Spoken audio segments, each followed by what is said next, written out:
Buen día a todos. Hoy seguimos con el capítulo 7, capítulo séptimo de la novela Peter Pan y Wendy, de James Matthew Barrie, escritor británico.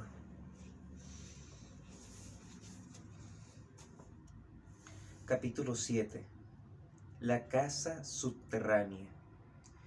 Una de las primeras cosas que hizo Peter Pan al día siguiente fue medir a Wendy, a Juan y a Miguel a fin de hacer para cada uno un árbol hueco a la medida. Recordaréis que el capitán Garfio se había burlado de los niños, pensando que necesitaban un árbol para cada uno, pero esto fue porque era muy ignorante, pues de no ser el hueco del árbol de la misma forma exacta del niño que debía subir y bajar por él, esta tarea resultaba muy difícil, y no hay dos niños que tengan la misma forma y tamaño. Una vez encajado dentro del árbol, el niño hace una inspiración y entonces baja por el hueco a una velocidad conveniente, mientras que para ascender, el niño ha de inspirar y expeler alternativamente el aliento. Naturalmente, cuando se ha logrado aprender bien este sistema, el subir y el bajar se realiza sin pensar en cómo se hace, y entonces no hay nada que sea tan agradable. Mas para ello es absolutamente necesario que el hueco sea de la medida exacta del cuerpo que ha de pasar por él, por lo que Peter Pan toma las medidas de los niños con la misma exactitud como si se tratara de hacerles un traje. No hay otra diferencia sino que el traje se hace a la medida del niño, mientras que para subir y bajar el niño ha de hacerse a la medida del árbol. Esto se logra siempre con bastante facilidad, poniéndose el niño más o menos vestido, mas si el cuerpo es un poco anguloso o el único árbol disponible no tiene buena forma, entonces Peter Pan hace al niño las modificaciones necesarias hasta conseguir que encaje bien. Una vez logrado esto, hay que cuidar de no perder la forma, lo que, como Wendy no tardó en descubrir con delicia, mantiene a toda una familia en perfecta salud. Wendy y Miguel se encajaron en sus árboles al primer intento, pero a Juan hubo que arreglarlo un poco. Después de unos cuantos días de práctica, subieron y bajaron ya tan alegre y sencillamente como los cubos de un pozo, y llegaron a amar tiernamente su hogar subterráneo, sobre todo Wendy. La morada de debajo de tierra consistía en una gran habitación con un suelo en el cual se podía ahondar si se quería pescar y en el que crecían también hongos de encantador color y tamaño que los niños usaban como taburetes. Un árbol fantástico intentaba crecer en el centro de la habitación, pero los niños aserraban todas las mañanas el tronco al nivel del suelo. A la hora del té, el tronco tenía unos 2 pies de altura y entonces le colocaban encima una puerta, convirtiéndola así en mesa. En cuanto se levantaban, su primera ocupación era aserrar de nuevo el tronco y así tenían más sitio para jugar. Había allí una enorme chimenea que aparecía siempre en la parte de la habitación que se quisieran calentar, y delante de ella tendía Wendy cuerdas formadas con fibras de árbol, de las cuales suspendían sus ropitas lavadas. Durante el día el lecho estaba levantado, apoyado contra la pared, y a las 6:30 de la tarde era emplazado y entonces ocupaba la mitad de la habitación. Todos los niños, excepto Miguel, dormían en él como sardinas en una lata. Había una regla rigurosa que prohibía volverse de un lado hasta que uno daba la señal y todos tenían que volverse un tiempo. Miguel hubiera dormido allí también, pero Wendy quería que Miguel fuera su bebé, porque ya sabéis que Miguel era el más pequeño, y como ya sabéis también cómo son las madres, para mayor primor lo tenía suspendido del techo dentro de un cesto. Era un hogar tosco y sencillo, pareciéndose bastante a la casa subterránea que en las mismas circunstancias hubiera hecho una familia de 2 asnos. En la pared había un hueco aparte, del tamaño de una jaula de pájaros, que era la habitación particular de Campanilla de Cobre. Aquella especie de alcoba quedaba separada del resto de la casa por una diminuta cortina de campanilla, que Campanilla conservaba corrida siempre que se vestía o se desnudaba. Ninguna mujer, por muy mayor que fuera, hubiera tenido un boudoir y un dormitorio combinados más lindos y exquisitos. El canapé, como ella le llamaba siempre, era un auténtico reina map con gruesas patas, el color de cuya colcha variaba según variaban los frutos de la estación. Su espejo era de estilo gato con botas, de los cuales quedaban ya solo 3 en el mundo, y únicamente los conocen los comerciantes de las hadas. El lavabo era una corteza de pastel que podía invertirse. La cómoda era una auténtica Encanto 6, mientras la alfombra y las cortinas eran del periodo de Margarita y de Robín de los Bosques.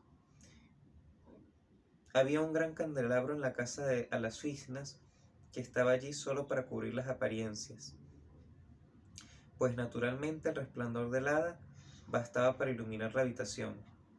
Campanilla de cobre desdeñaba grandemente el resto de la casa, cosa que era inevitable, y su cámara, aunque muy bonita, tenía un aspecto en exceso presuntuoso.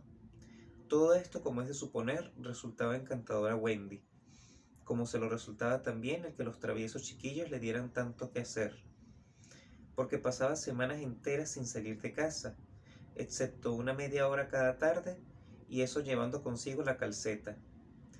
La cocina la retenía largos ratos, con la nariz inclinada sobre el puchero.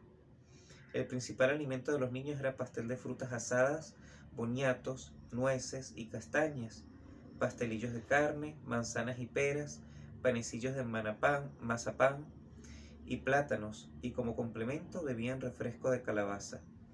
Lo que nunca se sabía exactamente era si se trataba de una comida real o de mentirijillas, porque esto dependía del capricho de Peter Pan. Peter Pan podía comer de veras y esto formaba parte del juego, pero lo único que no podía hacer era hartarse por el solo placer de sentirse harto, que es a lo que a muchos niños les gusta sobre todas las cosas. La ficción era para él tan real que, después de una comida de mentirijillas, parecía como si engordase. Claro está que esto era muy aburrido para los otros niños, mas era preciso hacer lo que él mandaba, y solo cuando uno de ellos podía probar que adelgazaba demasiado para encajar en el hueco del árbol, le permitía hartarse de verdad. La hora favorita de Wendy para coser y zurcir era cuando todos los niños se habían acostado. Entonces le quedaba, como ella decía, un momento de descanso y se ocupaba en hacerles ropita nueva y en ponerles remiendos en las rodillas de los calzones, que eran los que más rompían. Y cuando se sentaba así ante un cesto lleno de calcetines, en cuyos talones había grandes agujeros, la niña alzaba los brazos al cielo exclamando: «Señor, Señor». A veces me parece envidiable la suerte de las solteronas. Y al decir esto, su rostro resplandecía. Recordaréis sin duda al lobo favorito de los sueños de Wendy. Pues bien, no tardó mucho dicho lobo en descubrir que su amada había llegado a la isla y la buscó por todas partes, echándose pronto el uno en brazos del otro. Después de esto, el lobito la seguía siempre. Según pasaba el tiempo, pensaba Wendy en los amados padres a quienes había dejado. Es esta una pregunta bastante difícil de contestar, porque es completamente imposible saber cómo pasa el tiempo en el país de nunca jamás, donde se cuenta por lunas y soles, y hay muchísimas más que en nuestro país. Temo, sin embargo, que Wendy no se preocupaba mucho de su padre ni de su madre. Vivía absolutamente confiada de que conservarían siempre la ventana abierta para cuando quisieran volver a entrar por ella, y esto daba una absoluta tranquilidad a su conciencia. Lo que la intranquilizaba a veces era que Juan solo recordaba a sus padres de un modo vago, como a personas a quienes ha visto en tiempos remotos, y que Miguel estaba convencido de que ella era realmente su madrecita. Estas cosas la amedrentaban un poco, y notablemente ansiosa de cumplir con su deber, trató de fijar la vida pasada en la memoria de los niños, obligándolos a hacer ejercicios los más parecidos posibles a los que acostumbraba hacer en el colegio. Los otros muchachos encontraron esto interesantísimo, insistieron en unirse a los escolares y se hicieron ellos mismos pizarras y se sentaron alrededor de la mesa para escribir y contestar a las preguntas que Wendy había escrito previamente sobre otra pizarra y hecho pasar de mano en mano. Las preguntas más corrientes eran estas: ¿de qué color eran los ojos de mamá? ¿Quién era más alto, papá o mamá? ¿Mamá era rubia o morena? Contestad a estas preguntas si podéis. Número A. Escribid un tema que no exceda de 40 palabras acerca de cómo pasé mis últimas vacaciones, o el carácter de papá y el de mamá comparados, pero solo uno de los dos temas. O bien, primero, describid la risa de mamá. Segundo, describid la risa de papá. Tercero, describid el traje de baile de mamá. Cuarto, describid la casilla de Nana y el carácter de esta. Todas las preguntas eran por el estilo, y cuando alguno no podía contestar a ellas tenía que hacer una cruz. Y era verdaderamente espantoso ver el número de cruces que Juan tenía que hacer al cabo del día. Como es de suponer, el único que contestaba todas las preguntas era Ligerín. Ningún otro podía haber esperado como él ser el primero de la clase, pero sus respuestas eran verdaderamente ridículas y Ligerín solía quedarse el último. Era una cosa lamentable. Peter Pan no entraba en aquello, pues por una parte desdeñaba a todas las madres excepto a Wendy, y por otra parte era el único de la isla que no podía escribir ni deletrear la palabra más sencilla. Estaba muy por encima de estas minucias. Por cierto que las preguntas estaban todas redactadas en pasado. ¿Cuál era el color de los ojos de mamá? ¿Cómo era la risa de papá? Etcétera. Lo cual prueba que Wendy olvidaba también. En cuanto a aventuras, como más adelante veremos, les ocurrían diariamente. Ahora Peter Pan, con ayuda de Wendy, había inventado un nuevo juego que le divertía enormemente, hasta que de súbito perdió todo interés por él, lo cual, como ya hemos dicho, solía ocurrirle con todos los juegos. Consistía en fingir que no les ocurrían aventuras y hacer lo que Juan y Miguel habían hecho durante toda su vida: sentarse en sendos escabeles tirando pelotas al aire, empujarse el uno al otro, salir a paseo y volver sin haber matado ni un oso siquiera. Ver a Peter Pan sentado en un banquillo sin hacer nada era una cosa extraordinaria, y aún él mismo no podía evitar cierto aire de solemnidad ridícula. Tan cómico le parecía el estarse quieto. De cuando en cuando se jactaba de haber ido a dar un paseo por bien de la salud.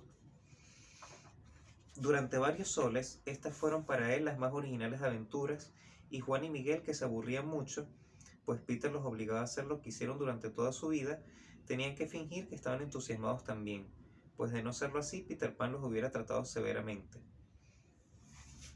Peter Pan salía solo con frecuencia, y al volver nadie podía averiguar si había tenido una aventura o no. Era fácil que, aún teniéndola, lo hubiese olvidado tan en absoluto que no dijera nada acerca de ella, y al salir de los niños de la casita, encontrasen el cadáver de su enemigo.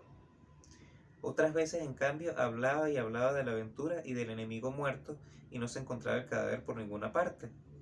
A veces Peter Pan volvía al hogar subterráneo con la cabeza vendada, y entonces Wendy le acariciaba y le bañaba la herida con agua tibia, mientras él contaba una historia espantosa. Pero Wendy no le creía nunca del todo. Hubo, sin embargo, muchas aventuras que la niña comprobó que eran verdaderas, unas porque había tomado parte en ellas y otras porque, habiéndole sucedido también a los niños perdidos, estos confirmaron su relato.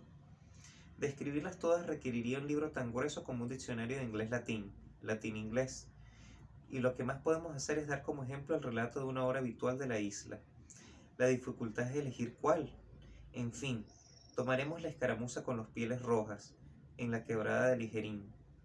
Fue algo sangriento y especialmente interesante, pues muestra uno de los rasgos de Peter Pan, quien, en medio de la batalla, quiso súbitamente cambiar de bando.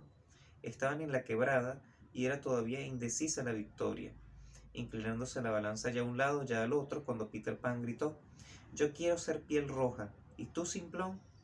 Y el Simplón contestó enseguida: «Piel Roja, ¿y tú, Agudo?». Y el Agudo dijo: «Piel Roja, ¿y tú, Gemelo?». Y así sucesivamente todos quisieron ser Pieles Rojas, con lo que naturalmente hubieron terminado la batalla, a no suceder que los verdaderos Pieles Rojas, fascinados por la ocurrencia de Peter Pan, convinieran también en representar por una vez el papel de niños perdidos, y así todo continuó aún más fieramente que antes. El extraordinario resultado de esta aventura fue... Pero no hemos decidido aún que esta sea la aventura que vamos a contar. ¿Acaso sería mejor el relato del ataque nocturno de los Pieles Rojas a la casita subterránea, cuando varios de ellos quedaron empotrados en los árboles y tuvieron que ser sacados como tapones de corcho? También podríamos contar cómo Peter Pan salvó la vida de Aticridia en la Laguna de las Sirenas, y cómo de este modo la hizo su aliada. También resultaría interesante lo del pastel que los piratas hicieron para que los niños se lo comieran y murieran envenenados.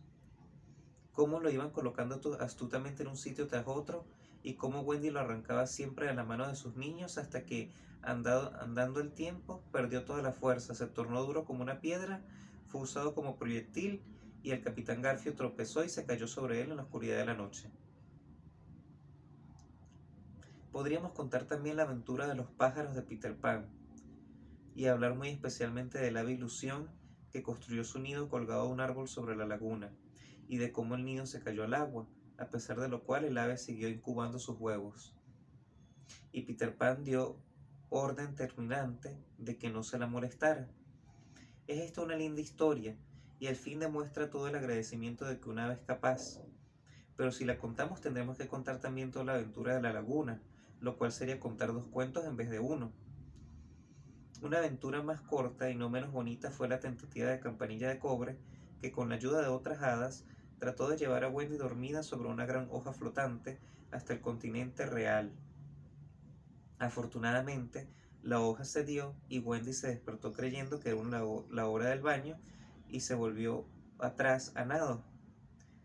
También podríamos escoger el reto de Peter Pan a los leones, cuando dibujó un círculo con una flecha en torno suyo y los desafió a cruzarlo, y aunque él con los otros niños y Wendy esperaron horas y más horas mirando anhelantes desde los árboles, ningún león se atrevió a aceptar el tremendo reto. ¿Cuál de estas aventuras escogeremos? Lo mejor será echar suertes. Hemos echado suertes y ha ganado la aventura de la laguna. Esto nos hace desear que hubiera ganado la aventura de la quebrada, o la del pastel, o la de la hoja de campanilla, porque también eran muy bonitas. Claro es que podríamos echar suertes de nuevo hasta que saliera la mejor de las 3, pero es más honrado atenerse a la de la laguna. Y aquí aparece una ilustración de un piel roja. Con esto hemos finalizado el capítulo 7 de la novela Peter Pan y Wendy de James Matthew Barrie. Gracias por escuchar.